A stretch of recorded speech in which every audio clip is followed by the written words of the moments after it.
হচ্ছে কিভাবে কারা হত্যা হয়েছে বা কিভাবে কারা ক্লিয়ার কথা হচ্ছে জুলাই আন্দোলনে যদি কোনো পুলিশ হত্যার বিচার হয় সেক্ষেত্রে আমরা সবাই দোষী। অবৈধ ইউনূস সরকার ক্ষমতা ছাড়ার পর থেকে ইউনূস গংয়ের বিরুদ্ধে দুর্নীতির পাহাড়।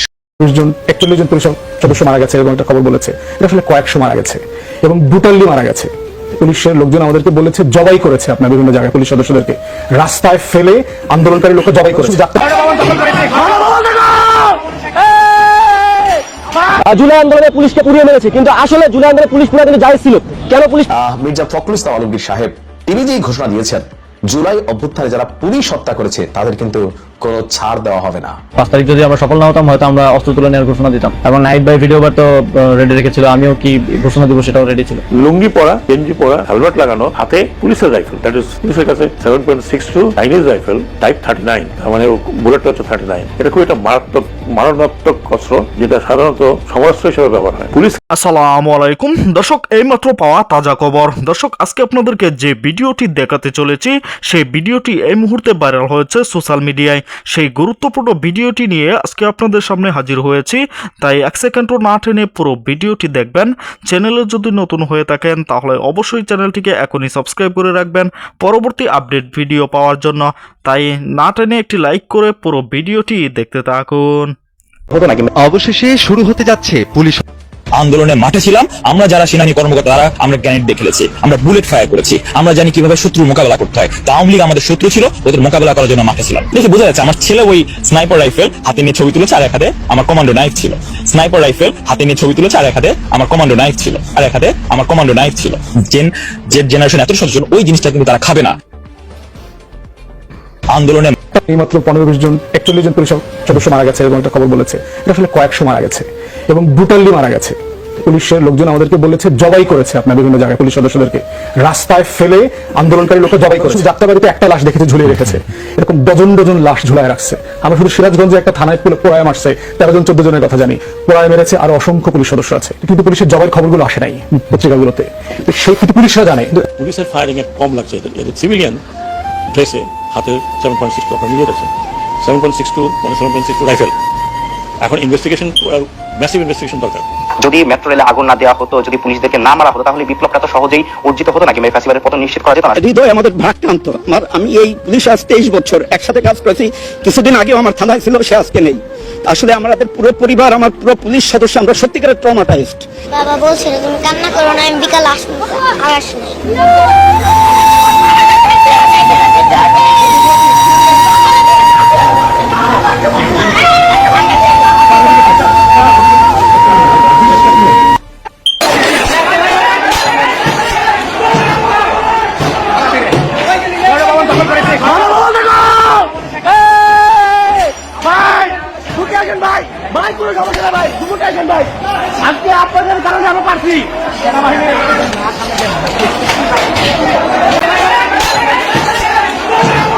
একাই করতে হবে।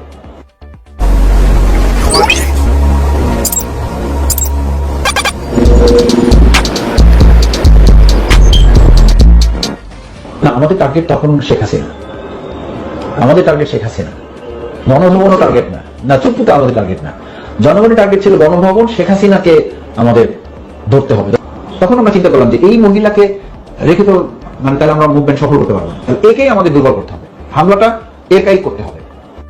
না, আমাদের টার্গেট জুলাই আন্দোলনে পুলিশকে পুড়িয়ে মেরেছে, কিন্তু আসলে জুলাই আন্দোলনে পুলিশ পুরা কিন্তু জায়েজ ছিল। কেন পুলিশ পুরানো জায়েজ ছিল?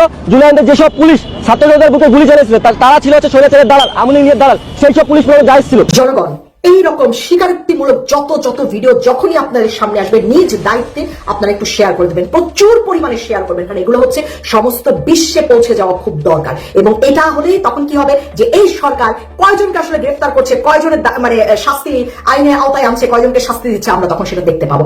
এই ধরনের যে যত ভিডিও পোস্ট করুক না কারণ প্রচুর পরিমাণে শেয়ার করে দিবেন নিজ দায়িত্বে, নিজের দেশকে ভালোবেসে, নিজের দেশকে এই রাজাকার মুক্ত সন্ত্রাসী মুক্ত করার উদ্দেশ্যে আপনারা এই কাজটি দায়িত্ব নিয়ে করবেন। এবং এখানে দেখেন যে এই যে স্নাইপার দিয়ে আমরা কত গুলি আমরা শুনতেছি।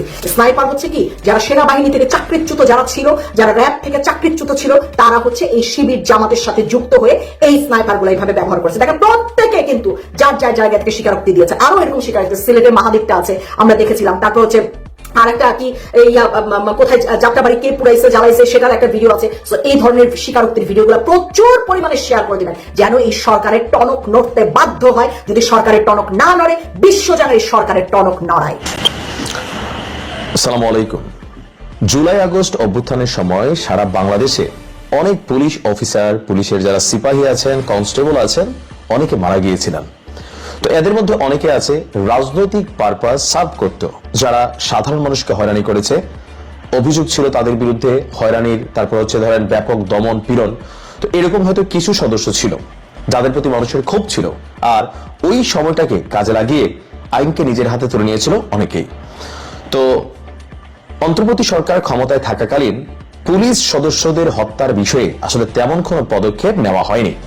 পুলিশ সদস্যদের মনে ক্ষোভ আছে, তারা হয়তো পরিস্থিতির কারণে চুপ ছিল। কিন্তু আজকে আমাদের যিনি বিএনপির খুবই গুরুত্বপূর্ণ ব্যক্তিত্ব বা বর্তমান সরকারেরও খুবই গুরুত্বপূর্ণ একজন ক্যারেক্টার মির্জা ফখরুল ইসলাম আলমগীর সাহেব, তিনি যেই ঘোষণা দিয়েছেন জুলাই অভ্যুত্থানে যারা পুলিশ হত্যা করেছে তাদের কিন্তু কোনো ছাড় দেওয়া হবে না। আমি কথাটা বলছি যখন মাত্র কিছুক্ষণ আগে কালের কণ্ঠ পত্রিকায় এই নিউজটা আসলো যে জুলাই গণঅভ্যুত্থানে পুলিশ হত্যার বিষয়টিকে তদন্ত করা হবে। আর এই বক্তব্যকে দিয়েছেন বর্তমান সরকারের প্রভাবশালী মন্ত্রী হিসেবে যিনি আছেন, স্থানীয় সরকার, পল্লী উন্নয়ন এবং সমবায় মন্ত্রী মির্জা ফখরুল ইসলাম আলমগীর। এ বিষয়ে স্বরাষ্ট্রমন্ত্রীর বক্তব্যই কার্যকর হবে বলে উল্লেখ করেছেন। অর্থাৎ সালাউদ্দিন আহমেদ যিনি স্বরাষ্ট্রমন্ত্রীর দায়িত্ব পালন করছেন, তিনি কিন্তু অনেকগুলো ডিপার্টমেন্ট, বিশেষ করে পুলিশ ওনার কন্ট্রোলে। সো পুলিশদের একটা আবেগ, অনুভূতি বা অভিযোগের বিষয় ছিল, যেহেতু তিনি স্বরাষ্ট্রমন্ত্রী, সেই ক্ষেত্রে পুলিশ সদস্যদের মনোবলকে মাথায় রেখে তিনি ঘোষণা দিয়েছিলেন সম্ভবত, সেখান থেকেই এই বক্তব্যটা সামনে আসলো।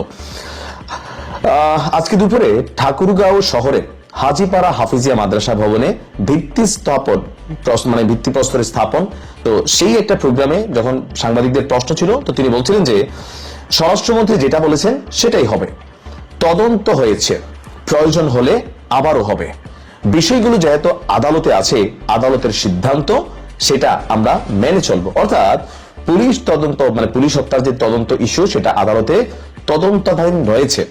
এখন বিএনপি সরকার আসার পরে ডক্টর ইউনূস সরকারের মতন আসলে কি বিষয়টা নিয়ে চুপ থাকবে, নাকি আসলে কার্যকর কোনো পদক্ষেপ নেবে? এ নিয়ে আবার যারা জুলাই যোদ্ধা আছেন তাদের ভাই ঘুম হারাম অনেক সমন্বয়কদের, কারণ তারা যেমন ওই যে মাহাদি নামক যে ছেলেটা ছিল, বানিয়াচং থালা জানাই দিছি, এসআই সন্তোষকে পুড়ে ফেলছি। সম্মানিত দর্শক মণ্ডলী, আশা করি সম্পূর্ণ ভিডিওটি দেখেছেন এবং অবশ্যই বুঝতে পেরেছেন যে ভিডিওটি আসলে কতটা গুরুত্বপূর্ণ ছিল। দর্শক, এই ভিডিওতে যেই তথ্যগুলো আপনারা পেয়েছেন এ বিষয়ে আপনাদের মতামত অবশ্যই আমাদের কমেন্ট করে জানাবেন এবং পরবর্তী আপডেট ভিডিওগুলো সবার আগে পেতে আমাদের চ্যানেলটি এখনই সাবস্ক্রাইব করে রাখুন। এই মুহূর্তে বিদায় নিচ্ছি, দেখা হবে পরবর্তী নতুন কোনো ভিডিওতে। সে পর্যন্ত ভালো থাকুন, সুস্থ থাকুন। আসসালামু আলাইকুম।